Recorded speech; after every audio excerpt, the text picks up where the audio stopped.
The firelight danced across the tall chairs in the Whitfield plantation's dining room. It reflected off the shiny silver and crystal cups as the master's family sat down for their evening dinner. The air smelled of cooking meat, butter, and a light smell of tobacco smoke from the fireplace. At first look, Samuel, the overweight enslaved man who carried trays and served food at the master's table, seemed harmless. He was a cheerful, well-fed person who laughed easily. He seemed too big and too slow to threaten the men who ruled over him, but underneath his cheerful outside was a mind that was sharp and thoughtful. He had patience built over years of watching cruelty and remembering the weak points of the people in power. This is the story of how one fat slave in Tennessee became more feared than the master himself, using nothing but his size, his smarts, and the slow burn of revenge. Samuel stood near the doorway with his hands folded over his apron. His eyes followed every movement as the family lifted their glasses for the usual toast. The grandfather clock in the hall struck 7. Each ring hung in the heavy, humid air like a warning. Before we step into this hidden chapter, where are you watching from tonight? What time is it where you are? Drop a comment. And if stories like this grip you, hit subscribe, because what you're about to hear has been quietly whispered in Tennessee for generations. Samuel had been at the Whitfield plantation for as long as he could remember. He was a constant part of the work and watching. From his earliest years, he had been taught to obey, but he had also learned to watch and listen. Every punishment, every insult, every gleam of happiness in the master's eyes when he hurt another enslaved person was recorded in his mind.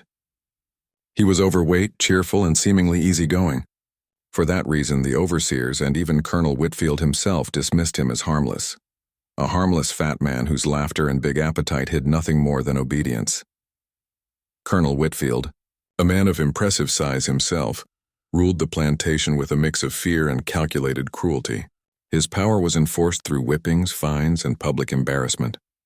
Yet he prided himself on his ability to read people, to measure loyalty, and to reward it. Samuel had been given rare closeness to the master.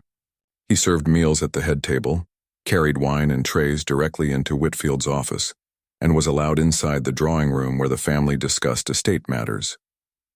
To the Whitfields, this closeness was a sign of trust. To Samuel, it was a window through which he could examine every detail of their lives, even as he laughed with the family, offered polite bows, and wiped crumbs from the table. Samuel was learning the details of power. He noticed the overseer's patterns, the hours he woke up and walked the fields, the moments he spent having fun, the servants he liked, and those he punished.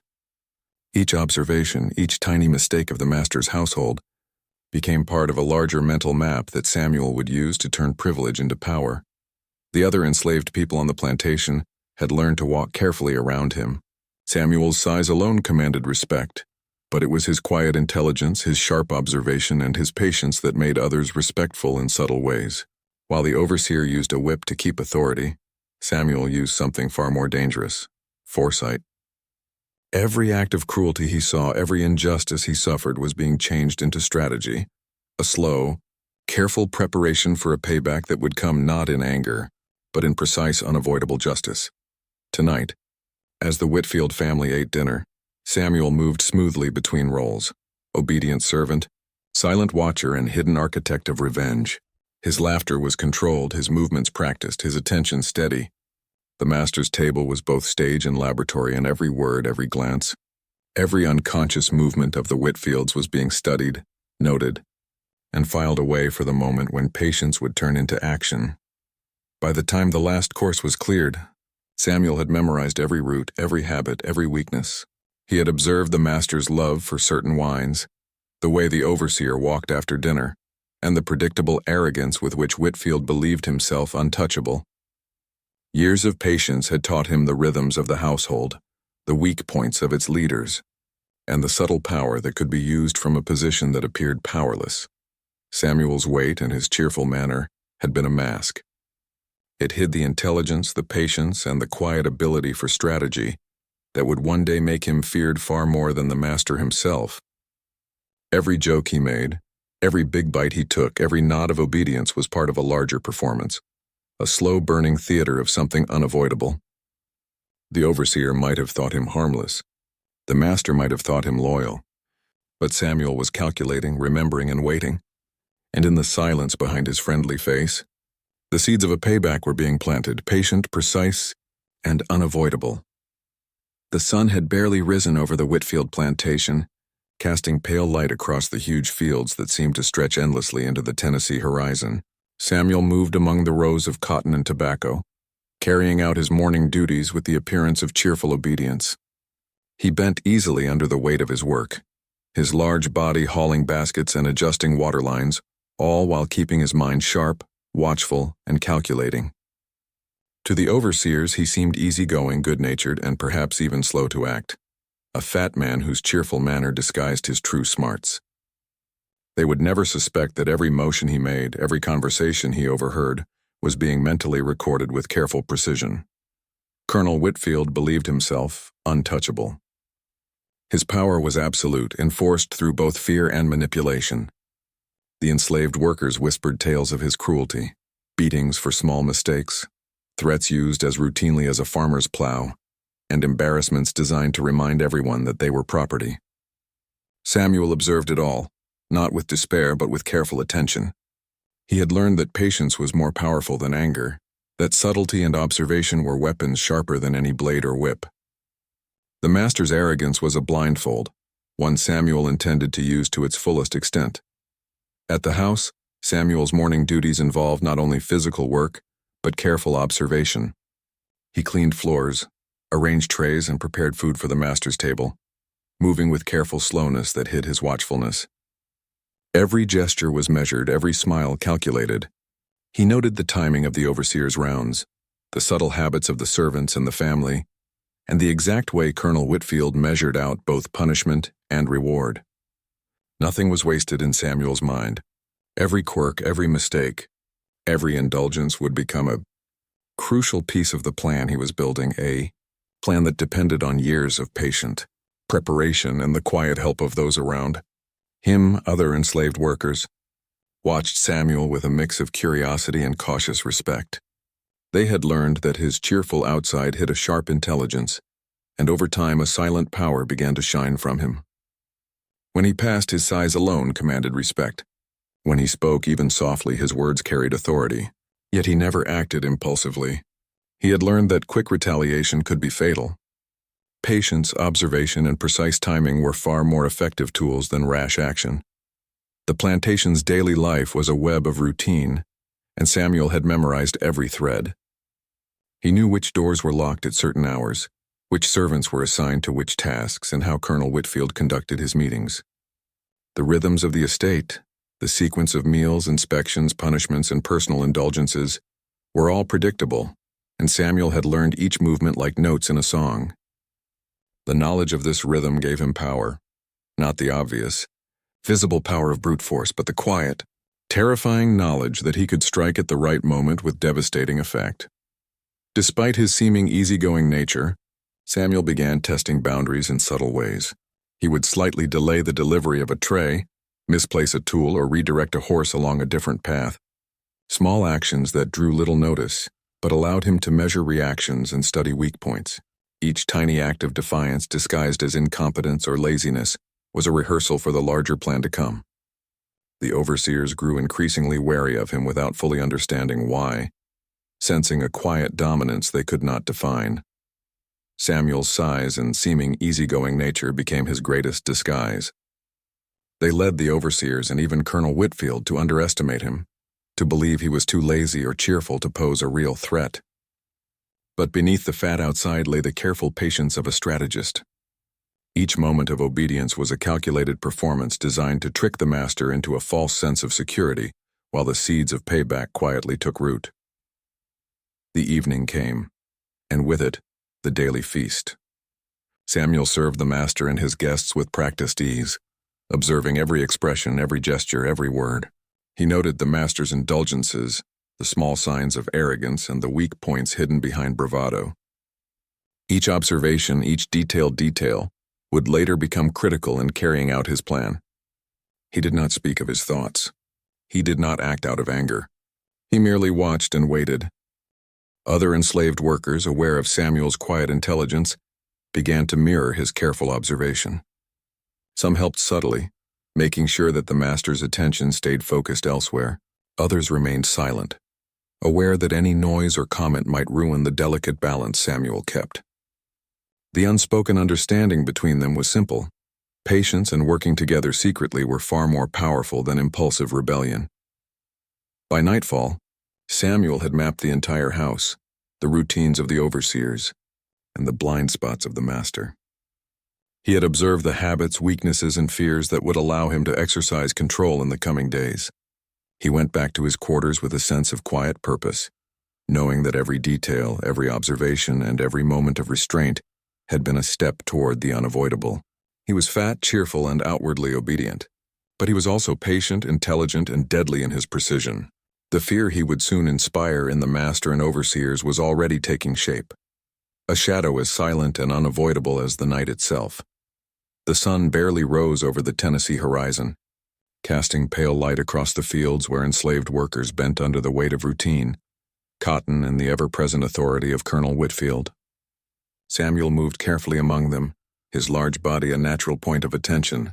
To the overseers he remained the cheerful, overweight figure who seemed more easygoing than dangerous. To the other enslaved people, however, Samuel had become something different, a quiet force. Patient, watchful, and calculating, someone whose actions, however subtle, hinted at a deeper intelligence and an ability for influence beyond the obvious. He began his small, careful defiance with the tools available, misdirecting the overseer's horses, subtly delaying the delivery of tools and messages, and occasionally shifting assignments to disrupt the rigid order of the plantation. Each act was tiny, almost impossible to see. Yet it allowed Samuel to measure reactions, find weak points, and assert an understated control. The overseers began to notice problems. Tasks not completed as expected, animals misled, workers slightly out of place. But none connected these happenings to the seemingly harmless, cheerful figure before them. Samuel had become the invisible architect of growing tension. Serving the master's table remained his most important role. Each time he placed a cup, lifted a tray, or adjusted the placement of silverware, he studied Colonel Whitfield closely. Every twitch of the hand, every subtle sigh, every moment of distraction was recorded in Samuel's mind. He recorded which wines the master liked, which guests he admired, and how his arrogance created weak points. In the eyes of the master, Samuel was a trusted presence, a figure whose loyalty had been earned by years of obedience. In reality, Samuel's obedience was a mask, a necessary disguise that hid the slow burn of a carefully thought-out plan. The other enslaved workers began to notice Samuel's subtle manipulations. A few followed his quiet cues, redirecting overseers without obvious defiance, adjusting tasks with an eye toward allowing Samuel's influence to spread. Their secret cooperation was quiet but careful, reinforcing the idea that Samuel's presence was more than physical. It was psychological. Even the smallest acts, like letting the master's horse wander slightly off course or misplacing a tool, contributed to a sense of unease among the overseers and guests, all without drawing immediate suspicion. Samuel's intelligence and observation went beyond mere physical disruption. He began to predict the reactions of those around him. When the master called for a servant to get wine, Samuel noted the exact rhythm of his voice, the pattern in his gestures, the subtle impatience that showed overconfidence. Every conversation at the table, every command given, every glance exchanged became a data point. He recorded it mentally, mapping weaknesses and potential power, preparing for the moment when subtle defiance would grow into decisive action. The plan was never impulsive. Samuel understood that patience was as important as strength. By moving slowly, subtly, and with precision, he minimized the risk of being caught and maximized the impact of his actions. He let the overseer's arrogance carry them into overconfidence, allowed the master's sense of entitlement to blind him, and made sure that every detail of the plantation was recorded and memorized. The more the master believed Samuel was harmless, the more powerful he became. Over time, Samuel's presence at the master's table and within the household had shifted the dynamic of the plantation. The overseers, initially dismissive, began to feel subtle unease, sensing something in his manner they could not name. The other enslaved workers, inspired and reassured by Samuel's quiet intelligence, found courage in his composure. Small acts of defiance combined with careful observation and timing began to reshape the balance of psychological power across the estate.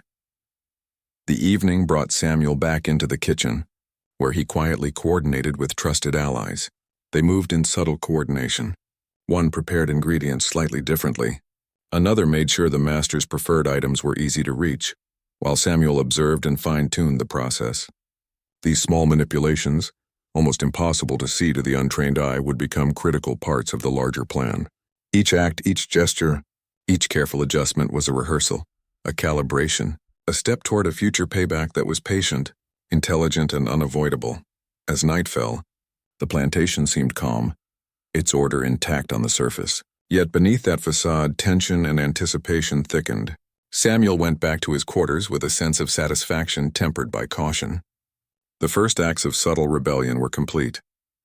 The master and overseers remained unaware. Yet the scales had already begun to tip. He had shown, without obvious confrontation, that his size, intelligence, and patient observation could be turned into quiet power. The true payback had not yet arrived, but the foundation had been laid. In the shadows of the Whitfield estate, Samuel's influence had begun to ripple outward. The subtle manipulations, the psychological dominance, the careful cultivation of fear and respect, all had combined to show that even the master's authority was not absolute. And though the overseers and the master believed they ruled without limits, Samuel had quietly proven that patience, intelligence, and careful observation could turn a seemingly powerless figure into the most feared presence on the plantation. By the early weeks of winter, Samuel's presence on the Whitfield plantation had begun to change the invisible currents of authority. The overseers and even Colonel Whitfield continued to underestimate him, believing that his weight and measured, cheerful manner made him harmless. Yet Samuel had transformed these assumptions into tools of power. Every chuckle, every careful smile, every movement of his heavy body hid not indulgence but strategy. He had learned that true strength did not always live in muscle or size. It lived in observation, patience, and the skill to use fear subtly, precisely, and without being noticed. The plantation's daily rhythms became a canvas on which Samuel painted. He began steering the horses in subtle ways, adjusting the direction of their work, allowing small mistakes that would eventually seem accidental to the overseers. A bridle left slightly loose, a gate nudged open, a wagon guided along an unusual path. Each minor act was calculated to expose weak points both of the master's operations and the people enforcing his authority. The horses, once obedient tools of work, became extensions of his design. Tools in the slow construction of power that he had nurtured in secret for years. Inside the main house, Samuel continued to earn the trust of Colonel Whitfield, now viewed as the obedient, indulged favorite whose intelligence posed no immediate threat. Each meal he prepared, each tray he carried, each interaction with the master was done with precision. While he outwardly showed obedience, he memorized every habitual gesture of Whitfield and the overseers. Which hands reached first for the silverware, which servants the master liked, and which corners of the estate were most frequently neglected. Every detail would be crucial when he transitioned from subtle control to decisive action. The other enslaved people had begun to recognize Samuel's growing influence. Those who had endured decades of punishment and embarrassment saw in him a leader, not by title but by smarts and quiet power. Some offered silent support, a hand to steady a tray, a deliberate pause to allow misdirection, a glance exchanged across the kitchen that communicated understanding without words. This silent cooperation amplified Samuel's authority, making him an unseen architect of the plantation's shifting dynamics. Even those who feared him recognized that his smarts and patience made him a force beyond brute strength. Samuel's strategy went beyond minor disruptions. He carefully planned the timing and method of the ultimate confrontation with the overseers and Colonel Whitfield. He studied the layout of the estate, the guard rotations, the weak points in the master's schedule, and the habits of those enforcing his will. Everyday objects, the bridle, the gate latch, the stable doors, were noted as potential tools of power. Nothing in the plantation was too ordinary to be overlooked. Each observation and minor manipulation became a thread in the tapestry of the coming payback. Psychologically, Samuel had built fear without being caught. Overseers found themselves on edge, sensing disturbances in their carefully controlled routines, yet unable to identify the source. Horses misbehaved at just the right moment. Wagons seemed to veer on their own. Tools were occasionally misplaced and tasks took subtly longer than expected. The plantation's appearance of order began to show cracks, all planned with a careful hand that remained invisible. Samuel understood that the most effective form of power was not confrontation, but prediction, control, and invisibility. He also began preparing allies among the enslaved workers in subtle, strategic ways. The kitchen staff, field hands, and stable workers learned through glances and small gestures that their cooperation could preserve their lives and amplify Samuel's influence. He did not force or demand. He inspired respect and silent obedience. Every movement was measured to make sure that the master and overseers remained unaware of the growing undercurrent of control that now pulsed quietly throughout the estate. The tension on the plantation became noticeable. Samuel's every motion, while outwardly harmless, carried the weight of potential influence. He had not yet struck, but the seeds of something unavoidable had been planted. Even Colonel Whitfield's confidence, once absolute, began to feel slightly fragile in moments when Samuel's gaze lingered on a task or an object. The fat, seemingly easygoing slave had become something more, a figure whose intelligence and patience created subtle fear, whose presence suggested that control might not be what it seemed. As the days shortened and winter deepened, Samuel continued refining his plans. His strategy was careful, precise, and deliberate. He waited for the exact moment when the combination of observation, silent cooperation, and the calculated use of everyday tools would come together. The oversight and arrogance of those in power made sure that the moment would arrive, and when it did, the balance of control would shift forever. By the time the first snow dusted the fields, Samuel had established the rhythm of something unavoidable. The overseers remained blind to the growing intelligence they underestimated. Colonel Whitfield's confidence, boosted by years of obedience from his enslaved people, made him believe he was untouchable. And Samuel, patient, watchful, and careful, knew that this very arrogance would be the key to the payback that lay just beyond the horizon. The stage was set. The tools of subtle power had been placed. Samuel's strength, smarts, and patience had transformed him from a seemingly harmless figure into a silent, commanding presence. The plantation was unknowingly balanced on the edge of a payback that would make size, arrogance and cruelty powerless against careful, intelligent revenge. The evening arrived with a chill that carried through the Tennessee pines and seeped into the walls of the Whitfield plantation. Candlelight flickered across the dining hall, reflecting off polished silver crystal cups and the gleaming eyes of the master and his guests. The scent of roasted meats, spiced wine, and the lingering smell of tobacco hung thick in the air, masking the tension that was about to erupt in a calculated, inescapable way.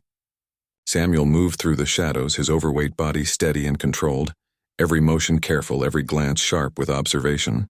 The master's table, once a symbol of unchecked authority, would tonight become the stage for the unavoidable payback that Samuel had planned over years of silent patience. Colonel Whitfield presided over the room with the smugness of someone who believed he was untouchable. His laughter echoed through the dining hall, a sign of arrogance and confidence built on cruelty and dominance. He boasted of his authority, of the obedience he forced from the enslaved workers, and of the discipline that kept the plantation running smoothly. Samuel watched each gesture, each pause, each subtle twitch of the master's hand, committing every detail to memory. In the eyes of Whitfield, Samuel was the indulgent fat favorite, harmless, obedient, and too cheerful to ever present a threat. But beneath the surface simmered a patient intelligence, a careful planning of observation and timing, waiting for the precise moment to tip the scales of justice. The other enslaved workers were present on the edges, silent but aware. Their cooperation was critical to the success of the plan. Some adjusted chairs, others moved quietly through hallways, all performing subtle movements that appeared routine yet reinforced the structure of Samuel's design. Their silence was as powerful as the most violent act. They would not step in, would not reveal, would not betray. This shared restraint transformed what might have been a single act of revenge into a group assertion of justice. Each worker understood that obedience could be a mask, and silence could use power equal to any blade or whip. The first course was served with perfect precision. Samuel had prepared each dish carefully, making sure the seasoning was no different from his masterful cooking reputation. The poison, subtle and measured, lay hidden in the flavors waiting to take effect. The start would be gradual, calculated, and unavoidable. He observed the guests' reactions, noting the slight flush of one's cheeks, the subtle tremor in another's hand. Each symptom unfolded exactly as he had predicted, a sign of both his intelligence and the careful patience that had guided his life. Colonel Whitfield raised his glass, unaware of the quiet planning of his downfall. The toast was made with pomp, his voice ringing with authority. Samuel watched, calm and deliberate, as the first visible effects of the poison began to appear. A slight stagger of posture, a tremor in a hand, a cough masked as a laugh, all small, almost impossible to see. Yet they marked the initial success of his careful planning. The master's arrogance prevented him from noticing the invisible hand shaping his end. As the evening went on, the subtle effects grew more noticeable.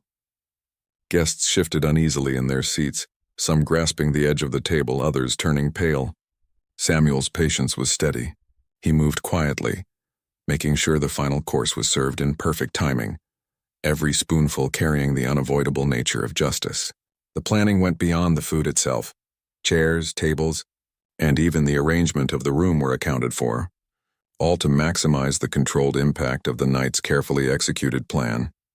By the time dessert was presented, the transformation was undeniable. The master's confidence faltered as his body betrayed him. His laughter, once bold and unassailable, became strained and weak. Samuel's intelligence and strategic patience had turned the seemingly ordinary into tools of calculated power. The overseers, who had spent years enforcing authority, now faced the subtle yet absolute shift in control. Samuel's presence, an overweight, obedient figure, was no longer merely tolerated. It was feared. Every movement, every breath, every glance carried the weight of something unavoidable. Outside the immediate scene, the other enslaved workers kept their silent cooperation. They did not cheer, did not speak, did not step in. They were witnesses and helpers, understanding the seriousness of the moment. The plantation's hierarchy, once rigid and unyielding, had been quietly taken apart by observation, patience, and intelligence. Samuel's long-term planning had transformed his size, his presence, and his patience into a weapon far more effective than any whip or tool the master had ever used. As the room descended into chaos, chairs scraping, guests faltering, voices rising in panic, Samuel remained calm, composed and deliberate. He had planned every detail with exact precision, the sequence of collapse, the subtle spread of fear, and the psychological impact on those who had never expected resistance. Tonight was not an impulsive act of anger. It was the result of years of patient observation, deliberate preparation, and strategic patience. The overseer's favored slave had become the most feared presence on the plantation, and the master himself could do nothing to undo the unavoidable nature of Samuel's silent, methodical justice. By midnight, the dining hall was a picture of quiet suffering and subdued panic. The planned chaos had reached its peak, and Samuel's plan had unfolded perfectly. The Carringtons, or in this case the Whitfields, were no longer masters of the estate. They were vulnerable, exposed, and fully subject to the consequences of their arrogance. Samuel's intelligence, patience, and deliberate strategy had turned the tools of control into tools of justice. Every movement, every glance, every reaction had been predicted and accounted for, culminating in the final unavoidable payback. The first pale light of dawn stretched across the Tennessee fields, brushing over the Whitfield plantation like a hesitant hand, revealing the aftermath of the night's calculated upheaval. The air was heavy with the scent of spiced wine, roasted meats, and something more threatening, a lingering tension that no casual observer could explain. Inside the main house, the effects of Samuel's careful planning had left the master and overseers physically weakened, psychologically shaken, and completely aware that their authority had been permanently challenged. What had appeared to the world outside as the predictable routine of a plantation morning was now a stage upon which Samuel's patient, intelligent, and deliberate strategy had permanently shifted the balance of power. Samuel moved quietly through the estate, his large body casting a shadow that seemed to echo the invisible authority he had built over months of observation and subtle manipulation. The other enslaved workers, still composed in the kitchen and the back hallways, followed his cues with an unspoken understanding. Each glance, each deliberate pause, each gesture reinforced the quiet dominance Samuel now used without outward aggression. They were allies in silence, participants in the result of a plan years in the making. Together, they were a force the master had never imagined, a network of patient intelligence and carefully timed actions. Colonel Whitfield, whose arrogance had once gone unchecked, now sat slumped in the dining hall, his confidence broken. The overseers, usually the enforcers of discipline and fear, were pale and hesitant, uncertain how to respond to a man they had long underestimated. The very tools of control that had once seemed invincible, the whip, the cane, the threats of punishment, now appeared inadequate, almost laughable in their uselessness. Samuel's presence, his intelligence, and the precision of his patient manipulations had made brute force ineffective. Fear, built through observation and patient strategy, had become his most powerful weapon. The plantation was forever changed. Tasks that had once been carried out under strict supervision now unfolded under the subtle control of Samuel, who had established both physical and psychological dominance without a single obvious confrontation. The overseers were forced to rethink their approach, their authority undermined by the realization that appearances could deceive, that patience and intelligence could overturn years of brutal hierarchy. The other enslaved workers, observing the aftermath, now understood the quiet power of cunning and patience, and the way one seemingly obedient man could inspire fear beyond his size. Samuel's strategy went beyond the immediate control of the plantation. He had made sure that evidence of his intelligence and subtle manipulations remained largely undetectable to outsiders. The master's reputation, however, had begun to break. Rumors spread quietly among neighboring plantations. A fat slave in Tennessee had quietly become more feared than the master himself.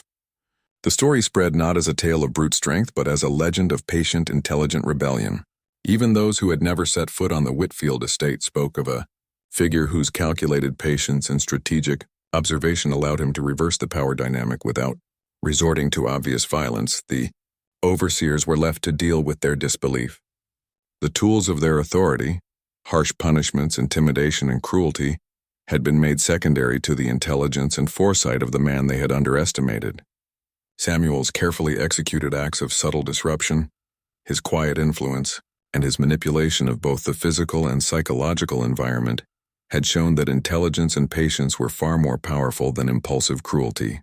The estate, once a symbol of absolute control, had become a sign of the transforming power of observation, strategy, and calculated patience. Meanwhile, Samuel and his allies moved carefully to strengthen their control. They made sure that the master's daily routines were subtly changed to reduce opportunities for retaliation. Horses were managed with precision, work schedules adjusted strategically, and key points of weakness, doors, gates, and tools, were carefully watched. Every step reinforced the new hierarchy, one in which Samuel's intelligence and patience defined authority, and the former masters were left vulnerable, unsure, and fearful. The psychological impact was perhaps the most significant. Fear now lingered like a real presence in the Whitfield household. Even without immediate punishment, the memory of Samuel's patient planning, the subtle manipulations that led to the night of payback, filled every room. Authority had been challenged and redefined without a single obvious act of physical rebellion. Samuel's presence alone, quiet and watchful, commanded obedience and respect in ways that brute force never could. By mid-morning, the plantation had resumed its outward routine, but the dynamics had forever shifted. The master, the overseers, and the guests of the previous night understood that control was no longer absolute. Samuel had transformed from the indulgent, overweight slave into the most feared presence on the estate, a figure whose intelligence, patience, and strategic foresight commanded power far greater than size or brute strength alone. His legend grew not only on the plantation, but across neighboring estates, whispered among the enslaved as a sign of the potential of patient, intelligent resistance. Samuel had shown that appearances could deceive, that patience was a weapon, and that knowledge, observation, and careful planning could overturn tyranny without rash action. The plantation would remember him not merely as a servant, but as a strategist whose legacy was measured in fear, respect, and the quiet assertion of justice. Even as the day went on and the estate settled into its routine, the underlying tension remained, a constant reminder that power could shift quietly and that one patient, watchful man had the ability to redefine the hierarchy of the Whitfield plantation forever. Samuel had become more than feared. He had become unavoidable.